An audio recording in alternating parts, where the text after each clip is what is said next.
ஓம் ஸ்ரீ கண்ணன் திருவடிகளே சரணம். ஆண்டாள் திருவடிகளே சரணம்.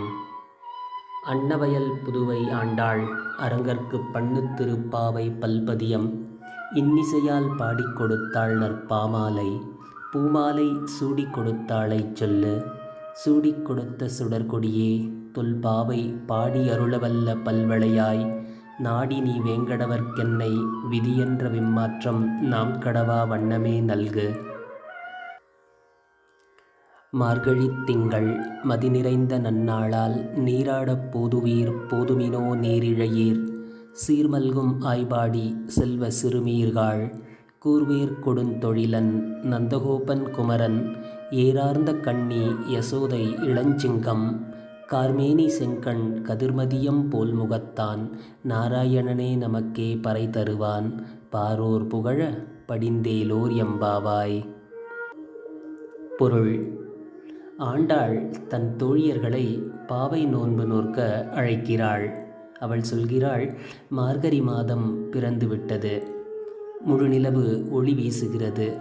செல்வ வளம் நிறைந்த ஆயர்பாடியில் வசிக்கும் அழகிய சிறுமியர்களே, அழகிய அணிகலன்களை அணிந்த கன்னியரே, எழுந்திருங்கள். இன்று நாம் அதிகாலையில் நீராடக் கிளம்புவோம். கூர்மையான வேலுடன் நம்மை பாதுகாத்து வரும் அரிய தொழிலையும் செய்யும் நந்தகோபன் மற்றும் அழகிய கண்களையுடைய யசோதையின் மகனாகிய கண்ணன். அவன் சிங்கத்தை போன்றவன், கரிய நிறத்தவன், தாமரை மலரை போன்ற முகத்தையுடையவன். அவனது கண்கள் இரண்டும் சூரியனைப் போலவும் சந்திரனைப் போலவும் பிரகாசிக்கும். அத்தகைய திருமுகத்தை உடையவன் நாராயணனான அவன் கண்ணனாக அவதரித்து நமக்கு அருள் தர காத்திருக்கிறான். அவனை நாம் பாடி புகழ்ந்தால் இந்த உலகமே நம்மை வாழ்த்தும் என்று கூறி அழைக்கிறாள் ஆண்டாள். ஆம், மார்கழி திங்கள் மதி நிறைந்த இந்த நன்னாளில் நீராடப் போதுவீர் போதுமினோ நீரிழையீர். நீங்கள் அணிகலன்களை அணிந்த கன்னியர்கள், வாருங்கள், நீராடப் போகலாம். சீர்மல்கும் ஆய்பாடியின் செல்வ சிறுமிகள் நீங்கள்.